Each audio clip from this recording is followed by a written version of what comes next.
Hello everyone, welcome to Chapter 5. Chapter 5 looks at the role that language plays in terms of how people understand each other and the ways that we can use language to be effective communicators in our relationships and also in a professional forum. So let's get started. One of the first things that your book talks about with regards to language is the symbolic nature of language. So what does this mean? Well, returning back to some of the ideas we talked about in the first couple of chapters, as I said before in this class, it's always important for us to realize that meanings are in people, not in words. And so this chapter hones in more specifically on the reasons why meanings may be misinterpreted based on the words we use. And of course, this underscores the importance of perception checking and allowing the communication lines to stay open so people can clarify and things like that. So language is very symbolic, and what this means is that there are two types of meanings that words typically have. The first of these is the denotative meaning. The denotative meaning is the literal definition of a given word or phrase or idea. So for example, the literal definition of the term marriage is a public bonding ceremony where people dedicate their lives to their beloved in front of other people, usually family and friends. And a ceremony like this is usually a major life change for people as well. So we could have a literal definition of the term marriage or partnership if that is more agreeable to you. But the same term can also have connotative meanings to people, depending on their experience, depending on the meanings that they have already acquired for certain ideas in life, depending on the way that certain issues were discussed in their home environment or among friends or in their educational or academic background. So the connotative meaning are the positive or negative values that we align or associate with the literal definition of a word. So using my example for marriage, I use the example that marriage is something that exhibits or demonstrates a public bonding ceremony, and usually when people enter into marriage, they do so with a long-term plan to stay married, right? It doesn't always work out that way for people, but this is definitely the intention that people go into a long-term relationship situation like this with, right? So when we look at the term marriage, we can see that the denotative meaning of marriage is what I've already described to you. But for some people, the term marriage might actually hold a very negative connotative value. So let's consider, for example, individuals who perhaps grew up in home environments where marriage was seen as something that is not good. Or perhaps people have had experiences watching their own parents have dysfunctional marriages. Or perhaps people have grown up in social circles where the idea of settling down and committing to one person was viewed negatively, okay? In these kinds of situations, it's possible that the very term marriage might have a very negative connotation to someone, whereas another person who has more positive experiences or positive history or positive expectations about marriage would view the term more favorably. We can also look at this idea of connotative meaning in terms of the different types of terms that people might assign to refer to the same idea. So for example, if you had a very positive idea about marriage, you might assign a term like holy matrimony or lifelong partnership, right? Or beloved bonding or something like that, right? Because those terms generally tend to refer to the idea in a positive way. However, if you did not have a positive idea of the term marriage, you might use a negative term such as tied down or, oh, that old ball and chain to refer to the same idea. So it's important for us to remember that language is very symbolic, and the language we use can definitely influence the way that people interpret the messages that we're trying to send. Likewise, we also have certain ideas about words in our own minds, and those ideas also influence the way that we interpret the messages that other people send. So we always want to remember that meanings are in people, not in words, and hopefully we can use that principle to guide our communication so that we can be more effective in our day-to-day interactions. There are several language rules that we want to be aware of when we're studying a chapter about language. So semantics is basically the agreed upon words as a society that we use to represent certain things, okay? So for example, in the UK, people might use the word boot to refer to a trunk of a car. However, here in the States, people tend to use the word trunk to refer to the trunk of a car. So simple semantic differences like that can influence the meanings that people assign and, of course, can contribute to misunderstandings in intercultural transactions like that. But we can also look at things like equivocal language. Equivocal language deals with statements that could potentially have many different meanings depending on the way in which people deliver those statements. So, for example, if you were to get up in front of the class and deliver a speech, I might evaluate your speech and say, oh, you're great. You did a great job with that speech. And because of my level of vocal enthusiasm and because I used a very direct style of delivery and because my nonverbals are in alignment with what I'm saying, when I say that you did a great job or you're great, you would believe me, right? That language would be believable and you would accept the message that I was sending. On the other hand, if I used nonverbal cues that did not align with the verbal statement, or if I used an intonation that was non-genuine, such as, you're great, right? Obviously, the delivery in the last phrase, you're great, does not seem very genuine. So it's important for us to realize that even the exact same statement can be interpreted very differently depending on who you're talking to, depending on other types of nonverbal cues, and depending on the tone and the delivery of the actual words that you're using. So this is something that we want to be conscious of. However, sometimes equivocal language can actually help us with our communication. So for example, in some cases, we may want to avoid saying something that's very direct because we don't want to hurt somebody's feelings. So let's think of an example where one of your good friends maybe goes out shopping for the day or goes to the mall and gets a unique hairstyle. And maybe your friend walks in and they are sporting their new hairstyle. And you can tell that they feel really good about themselves, you know, and they're strutting around. And you look at the hairstyle that they have recently taken on and you think it's terrible, okay? You wonder to yourself, what were they thinking when they cut their hair like that? Or, you know, how could they have cut their hair that way? It's going to take so long to grow back. Or what are they up to, right? However, you may not want to hurt your friend's feelings. So you might say, instead of what were you thinking, you might say something like, wow, what an interesting hairstyle. Or you could say something like, wow, that sure is a change from the previous hairstyle. That's really going to set you off on a new note for the school year or something like that, okay?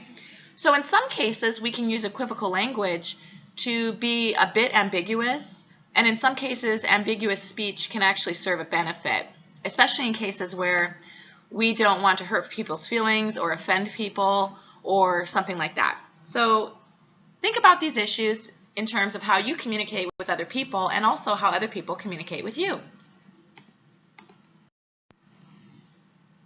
There are many language rules that shape the way in which we communicate and how people interpret to communication. So one rule about language is the fact that we tend to use language in a fairly relative way. What this means is that we tend to use language in a way where we oftentimes relate various ideas to each other to make meaning or to create shared meaning. So for example, I might use relative language to describe somebody that I met at school. I might say something that deals with comparison, such as oh, you know, that new student we have in our class, they tend to be a little bit shorter than myself. They're taller than most of the other students in my class, or, you know, things like that. You might evaluate traffic based on whether it was moving quickly or slowly, right? Things like that. But we can also think about how language tends to sometimes contribute to static evaluations. And static evaluations are using language in a way where we describe people as unchanging or fixed, rather than in ways where we allow for flexibility or change or other options to exist. So, for example, if I was going to describe a friend of mine, and let's say they had just relocated to the area and they were struggling with meeting friends, or they were maybe not getting out as much as one would expect someone to do when they're in a new location, try to get out and get to know the community and environment, I might evaluate the person by saying something like, Shannon is shy. Shannon is shy. Okay? Now, clearly that is a very static or fixed evaluation.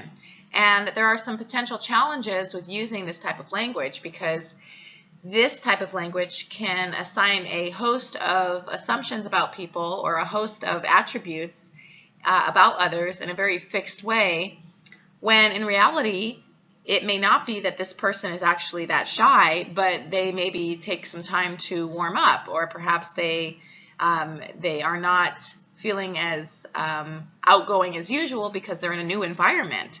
So we want to watch static evaluations. However, we can also use subscriptive evaluations, and these are statements that tend to reduce fixed evaluations. So let me give you an example. Rather than evaluating a friend of mine by saying Shannon is shy, I might instead say Shannon is working on developing social networks in Moscow. So you can tell that the difference between these types of language can be very influential in terms of how I see the person that I'm talking about, in terms of how I relate to them, in terms of how I treat them. These types of language rules may also shape the way in which we view ourselves, or the kinds of assumptions we place on ourselves, or the limitations that we might place on ourselves.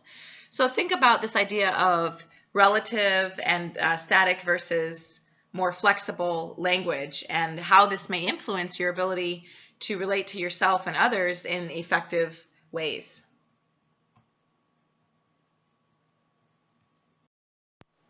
One of the reasons why people take courses like interpersonal communication, and one of the reasons why people study communication, is because of the tendency for communication misunderstandings between people who are friends or who are partners or perhaps family members, things like that. So communicative misunderstandings tend to develop when we assign different meanings to the same words or the same phrases, and this is why I am usually saying or stating in a class on communication that meanings are in people, not in words. This is a very important concept for us to accept and acknowledge, and when we acknowledge that, it allows us to understand more readily how it is that communication misunderstandings tend to play out in our routine interactions. So consider the following terms or phrases. We'll see. To some people, we'll see might mean yes, or I can't see a reason not to, so we're going to have to see how things go, and as long as everything plays out well, it should be a yes, okay? To other people, we'll see means no. I don't know if you remember when you were a kid, I do, and I remember when my brothers or sisters and I would ask our parents, can we go do this, or can we go do that? And we would, whenever we got a we'll see, I think that most of us, and I'm not sure what the rules were in your household, but in my household, when we got a we'll see, that usually meant no. So you can think about how a term like that could mean very different things to different people, right? Let's consider the term monogamy. Okay, well, to most of us, the term monogamy means that you're in an exclusive relationship with somebody else. However, people might define what it means to be in an intimate, exclusive relationship in somewhat different ways, right? So to most people, monogamy means that you will have the most meaningful, intimate, real types of conversations with the person that you're monogamous with, right? Usually in long-term or monogamous romantic interactions, there is a physical component to expressing that emotion or the commitment or the love that's there, right? And in some cases, people may even have different interpretations about physical cues of affection, right? And what that means in terms of a relationship. So for example, most people in Western civilization can agree that monogamy in a relationship means that you're not going to be engaging in physical interactions, physical sexual interactions with other people, right? That's something that most people can agree upon. However, does monogamy mean that you cannot hug or touch affectionately a person of the opposite sex with whom you're friends with? That probably depends on who you ask. It probably depends on the type of touch or the type of hug, right? Some people in relationships feel that it's okay to have lots of other friends outside of their relationship of the opposite sex, same sex, opposite sex, right? And so for some people, they may have their partner or the person that they're relating romantically with, and then they may continue to have friendships with people of the opposite sex and meet those people for lunch, share, personal things with them, things like that, right? Now, in terms of long-term relationships, the general consensus among experts in the field is that monogamous relationships, or the person that you decide that you're going to be monogamous with, should also be the person that you are sharing the most intimate relational communication interactions with as well. So what does this mean? Well, for most of us, what this means is that we want to be able to share our deepest, innermost needs, desires, dreams, insecurities, and things like that with the person that we are partnered up with, right? For most of us, this also means that we want to be able to trust that the other person is going to do the same thing. And that ties into the reciprocal nature of relationships, right? However, in some cases, you may have individuals who take relationship issues and talk about it with third parties who perhaps maybe are not the best or most appropriate choice for this type of conversation. So you can think about this idea of monogamy and what it means to people, and ultimately you need to talk about these kinds of issues with your partner, and then you can figure out what the expectations are. But I think that it's very important to recognize that people have different assumptions about what monogamy means and what the overall communication implications for a monogamous relationship are. And it just tends to drive home this idea of the fact that communication misunderstandings can happen in many different situations. And so this is one of the reasons we want to do things like perception checking to see if we are understanding someone or not. Another type of communication misunderstanding can develop with the term "see you soon." So I don't know if you've ever had a friend that you interacted with and you maybe don't see them that often, but they say, "Oh, see you soon." And you're thinking, "Yeah, I'll see you soon, like in 6 months or something," right? In these kinds of situations, we can definitely see that the word soon can mean very different things to different people, right? So soon can mean tomorrow, soon can mean next week, soon could mean next year. And so communicative misunderstandings are things that tend to inhibit effective relationships and effective understanding in relationships. So we want to be conscious of some of the things that can contribute to that, and language is certainly one of those. We also tend to use language in terms of affiliation or marking membership into certain types of communities. So language can be used to express identity. It can be used to show an affiliation or a connection or membership into a certain community. And it can also be used to build solidarity or connections with other people who might be in our communication circles. So, for example, think about social speech norms. What are the types of speech norms or routines that tend to dominate or influence communication in various situations? Well, you might have certain types of social speech norms with your friends at the university. You might use certain types of words or slang, or you might have certain types of idioms or different types of inside jokes where all you have to do is say one word and everybody knows what the meaning of that word is based on that situation that you all experienced together. So we might have certain types of more informal speech norms with our friends or social groups. On the other hand, most of us at this point are aware of the fact that we are expected to adapt to professional speech norms when we are in professional communication environments. And typically what this means that we will do our best to speak in colloquial speech and that we will use language that is considered to be appropriate and responsible. We also know that we are to adapt our language so that it is considered to be non-offensive or non-inflammatory to other people that we may be working with or presenting our information or speeches to. And so these are many of the communication professional norms that tend to guide the way in which we communicate. And so language is used for these types of affiliation purposes. We also use language to converge with people when we interact with them. Well, what does this mean? Well, convergence is basically the process of speaking more similarly to other people.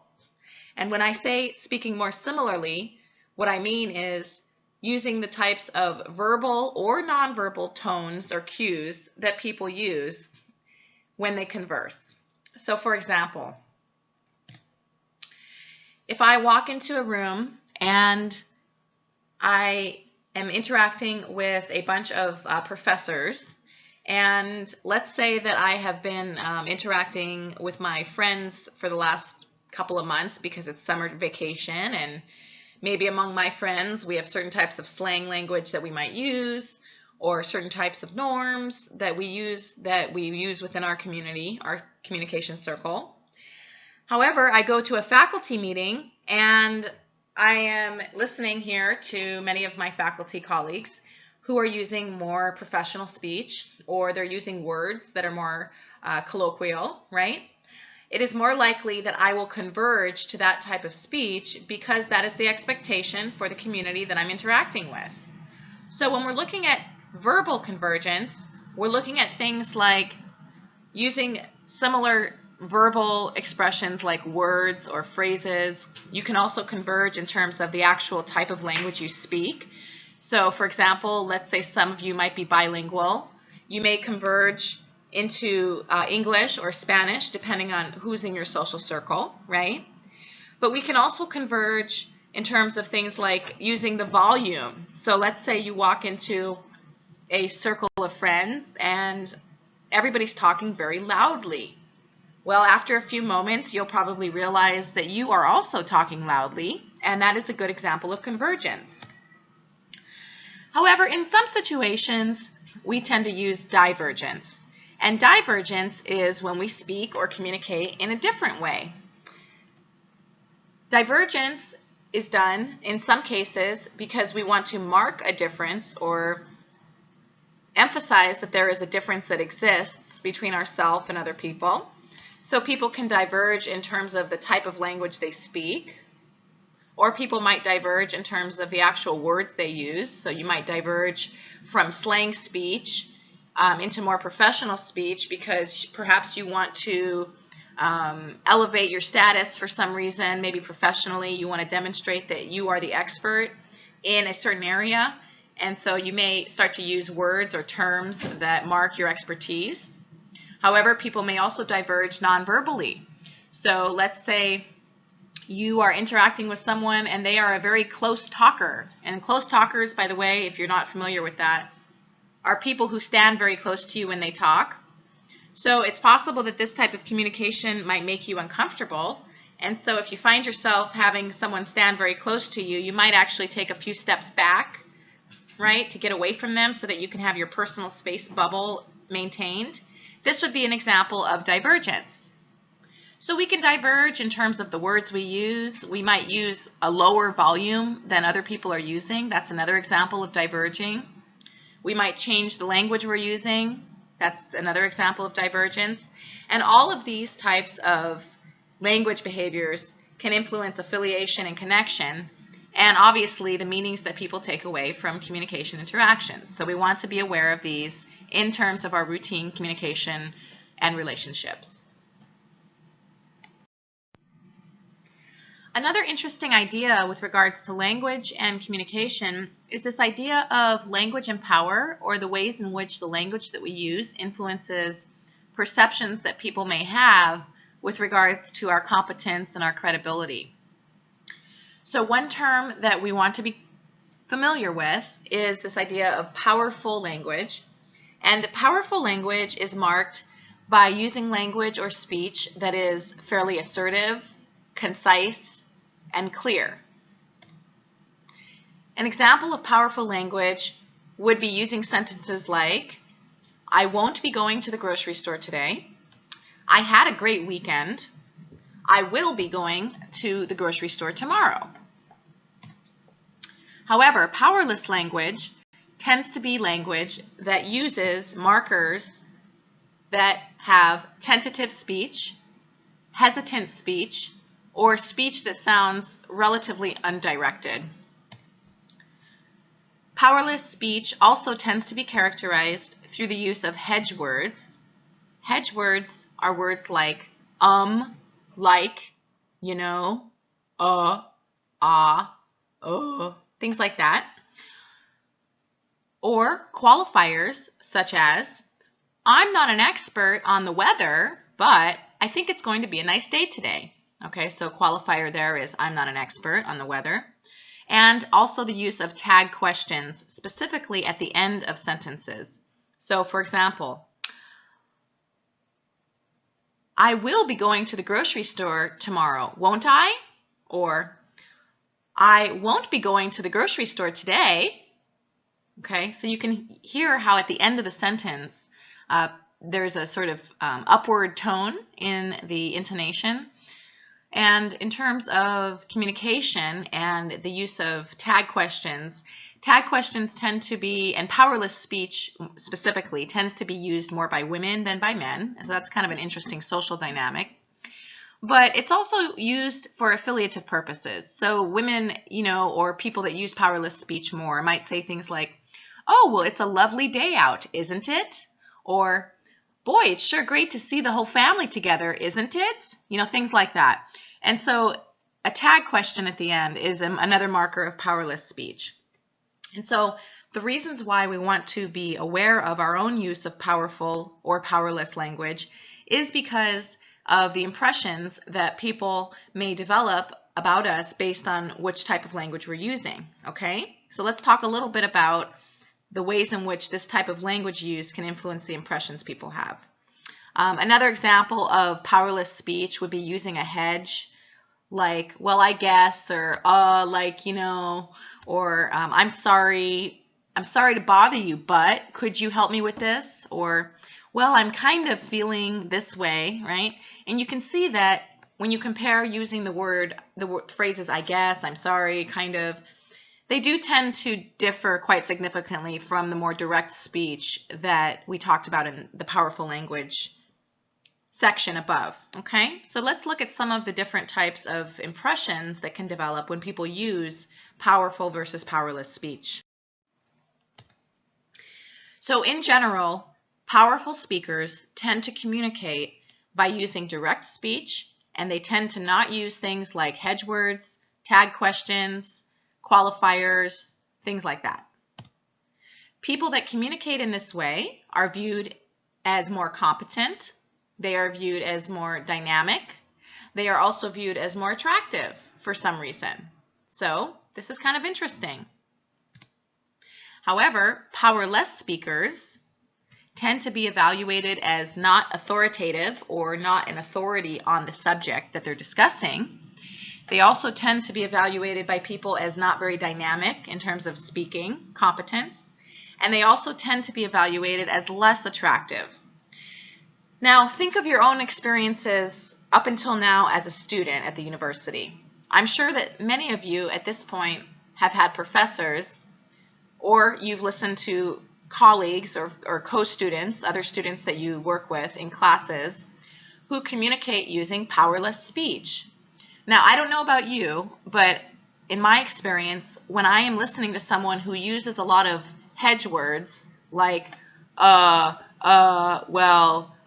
and they're always doing that in between words, or, well, I was thinking that maybe I might go for a run later. What do you think? Okay. When you hear communication where people are using a lot of hedge words, for example, it tends to be very distracting in terms of understanding what the actual message is that someone is attempting to deliver. So I tend to find myself feeling a little bit frustrated when I am on the receiving end of talking with someone who uses a lot of powerless speech, because I'm distracted by the actual powerless speech, and it takes away from my ability to really hear the message. So you can think about situations in your life where you've been on the receiving end of powerless speech, and I encourage you to think about the impressions that you developed about those people who were using that type of speech. You can also think of situations in your life where you think that you may be using powerless speech and how that might be influencing the impressions that people develop about you. Certainly, during job interviews, when you're in front of a group of people, when you're on the air live, let's say for a television or radio show or a webinar, or even a recorded PowerPoint lecture like this, it is in your best interest to do your absolute best to speak in the most clear, concise, powerful way as possible.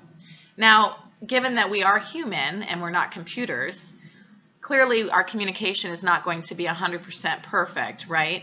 So there will be parts of our interactions that might have certain types of powerless markers every once in a while, and that's okay.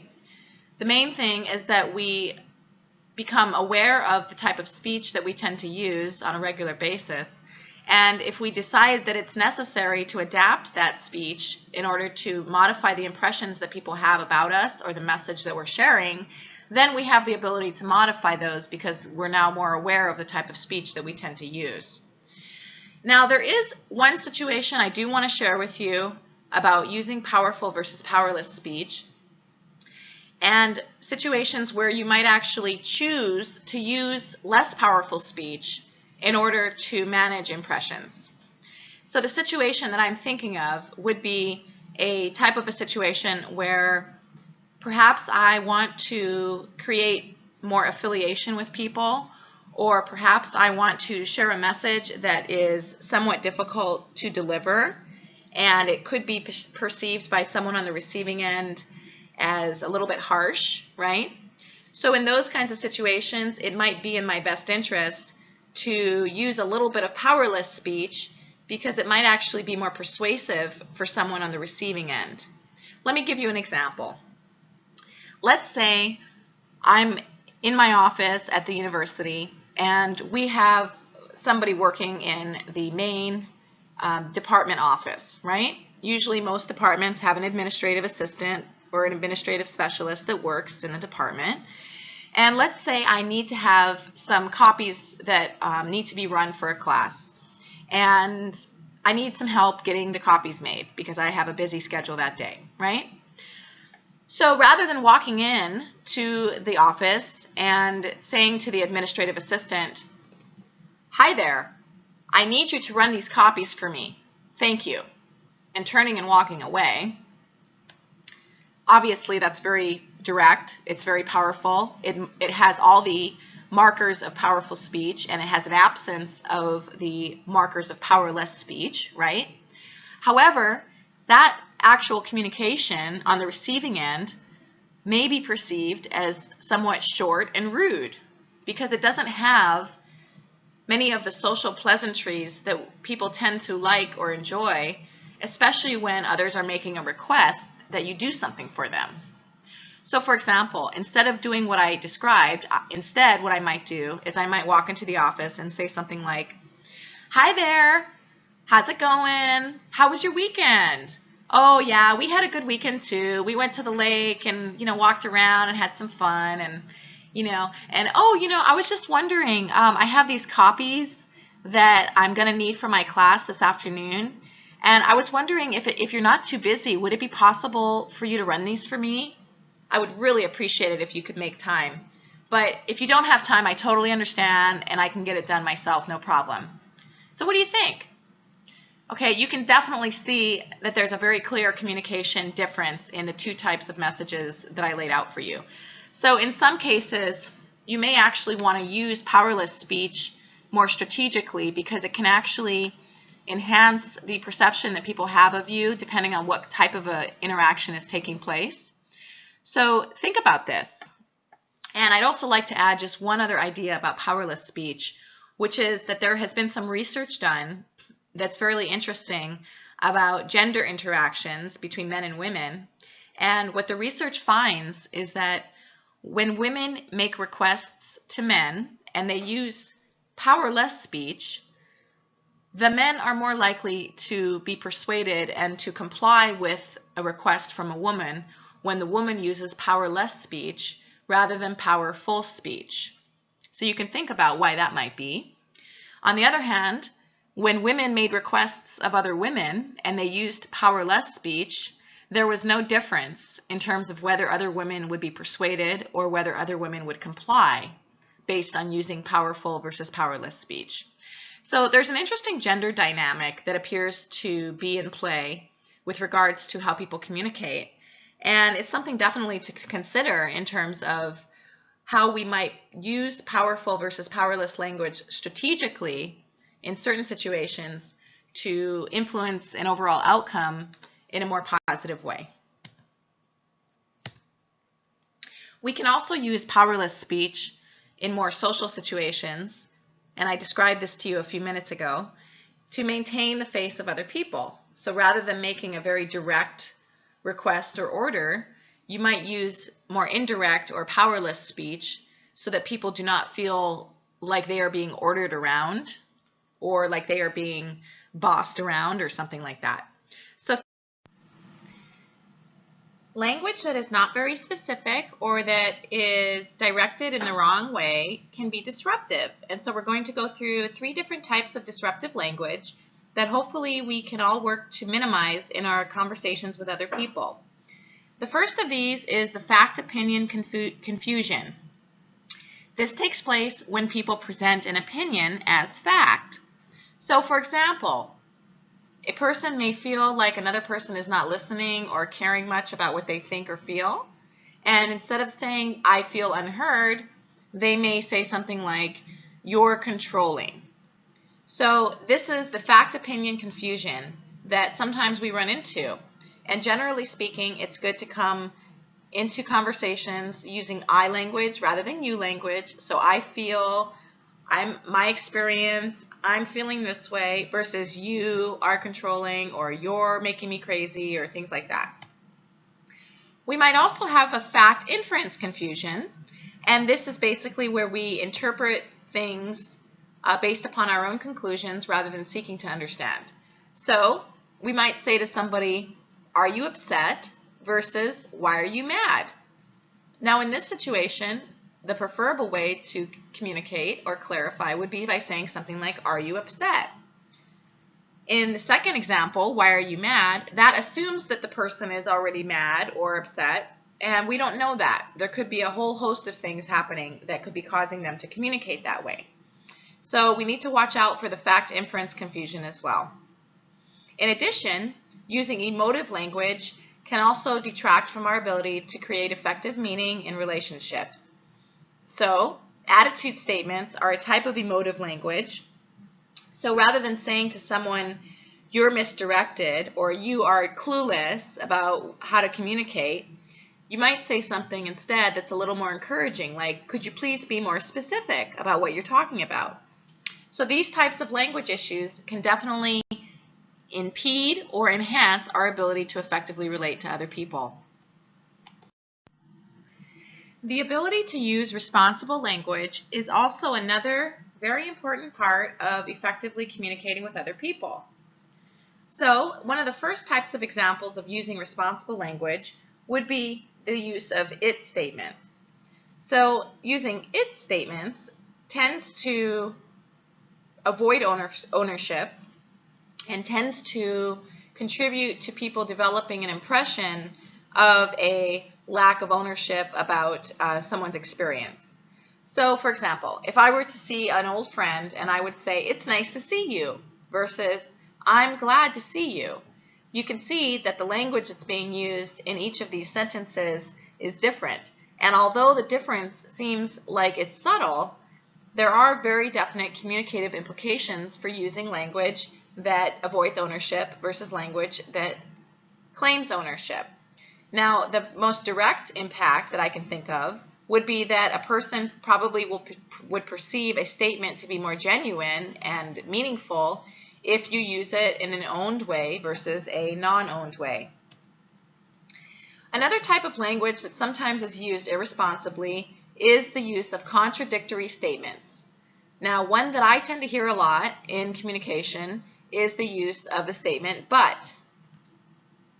So, for example, think about a job that you have, or perhaps maybe a class you were in, where you got a compliment from someone who was above you. So it might have sounded like, "Well, you've done good work here, but we still have to let you go." Or, "You've done good work, but you're still going to get a C on the paper," right? Now, the "but" statement is a direct contradiction of the statement that immediately preceded the contradictive statement, right? So I might say something like, "Well, I'm really enjoying spending time with you, but I just can't seem to fit you into my schedule anymore." And so you can see how the use of "but" is something that can really undermine our ability to be a clear communicator. It can also undermine our ability to send effective messages, right? And so anytime you are going to be giving somebody a compliment or praise or something like that, I strongly encourage you to say the positive statement on its own. And then if you have a negative statement to say, or if you have some feedback to give, let that statement stand on its own. Because essentially, when you give a compliment and then go into "but," you basically are canceling out or contradicting the statement that came before that, okay? So think about this in terms of your own communication, and think about situations where people have used these strategies on you and how it is felt in terms of your own experience. Another type of responsible language issue that we want to be aware of is the use of questions. Questions can be used sometimes to avoid declaring what we actually want or think or feel in a situation. So, for example, maybe you met someone over the weekend and you really want to spend some time with them, but you don't want to seem like you're being too direct. So in that situation, you might say something like, "Well, are you doing anything this weekend?" Because saying something like that would allow them, if they're interested in seeing you again, to say, "Well, no, I'm not actually. Let's get together." But if they are doing something or they don't want to see you next weekend, they could say something like, "Well, actually, yeah, I'm pretty busy for the next couple of months or couple weeks or whatever." Okay? So questions can be used in a responsible way, and questions can also be used more strategically to avoid declaring someone's true intentions or true feelings. One of the most important types of responsible language issues that we talk about in this course is the use of I language versus you language. All of the relational experts, all of the people who are trying to teach about effective communication in relationships can agree upon one main principle, and that is the need for us to use I language that is responsible rather than you language that accuses and blames other people. So statements such as "I feel unheard" or "I feel dismissed," okay, are responsible. And usually it's good to provide how you feel. So "I feel this way," and then you also provide the kind of behavior that contributes to you feeling that way. So when I send you a voicemail, or when I send you a text message and you don't respond for several days, I feel unheard or I feel dismissed. Okay, so you can couch it like that. What we don't want to do is we don't want to be using a bunch of you statements where we assign blame and accuse people and assume that they're the reason why communication is not going well. Okay, so you make me feel this way, or you make me feel crazy, or you are this way. Well, of course, usually those are bad things, right? Whenever we're using blame language. So think about the last conversation you had with a person you cared about, right?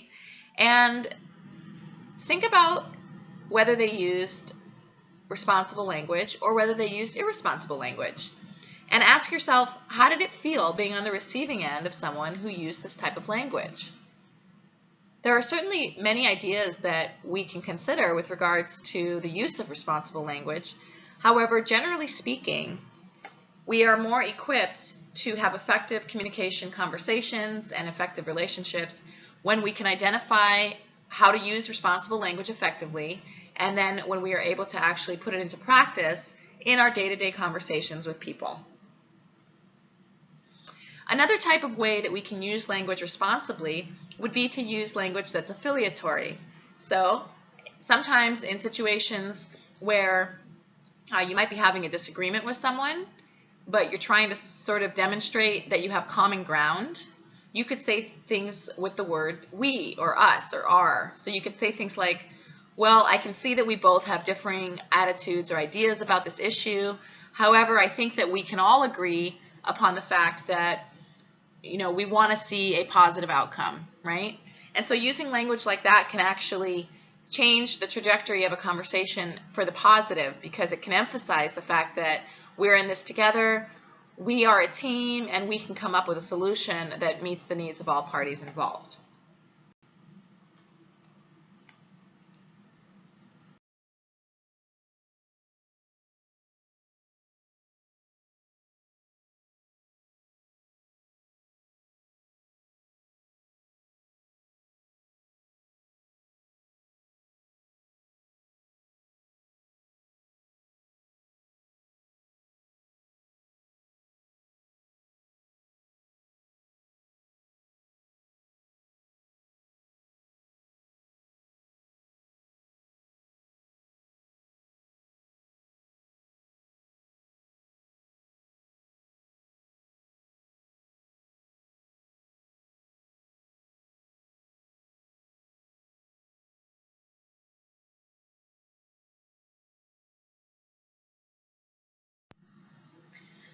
The last thing we're going to discuss in this chapter is the abstraction ladder.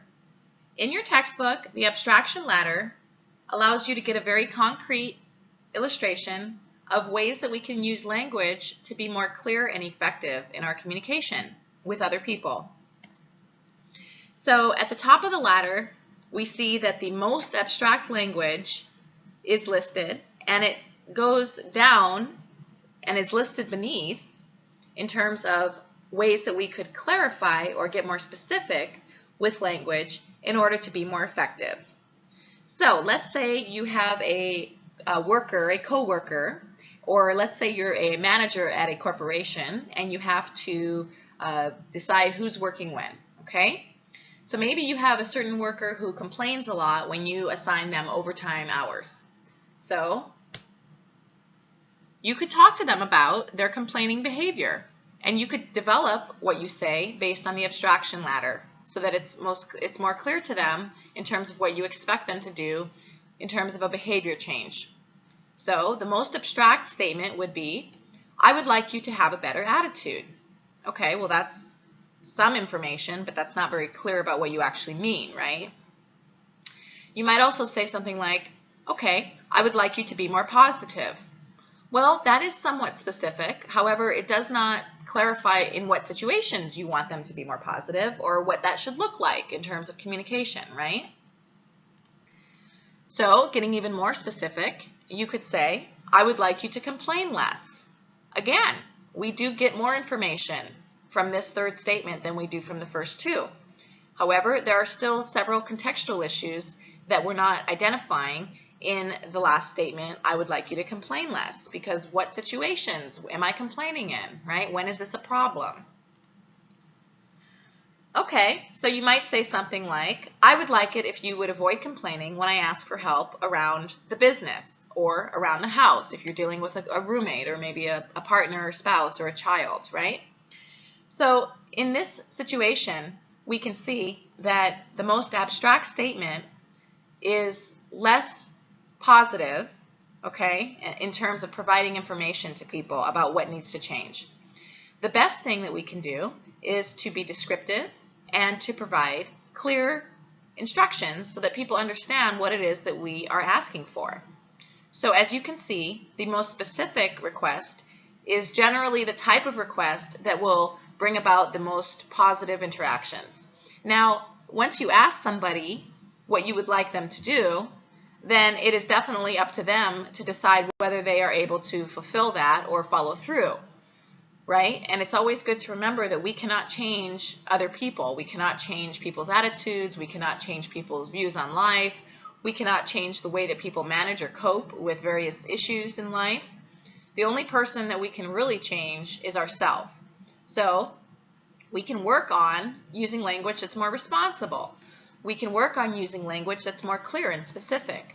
We can work on the way that we manage issues that are emotional so that we are communicating in ways that are healthy with other people, right? So that's basically one of the best things that we can do, is do the best that we can do with what we're doing in terms of our own behaviors and managing our own issues. And then we can ask for what we need from people, right? And then it's up to them to decide if they want to deliver or fulfill that, okay? And ultimately, in terms of relationships, we want to think about the kinds of needs that we have in relationships and think about the types of friends we have or family members or partner experiences that we've had where people have met those needs in a way where we feel positive about ourselves and positive about the world and the relationship. Now, no relationship is going to be perfect, and we know this, right? And every relationship that's worth anything does take some work. However, generally speaking, when you have people who are committed to the relationship, who are respectful and who trust each other, right? It's much more likely that they will be able to discuss issues that are difficult or challenging and come to a resolution that's positive so that the relationship can continue.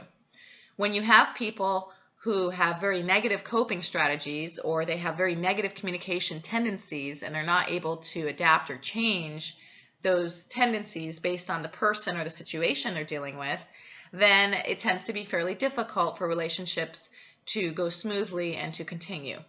So I do encourage you to think about this idea of language and think about the way in which you use language when you communicate with people. I encourage you to identify some possible areas where you think that you might be able to improve your use of language so that you are more clear and concise and deliberate about the impressions that you leave people with.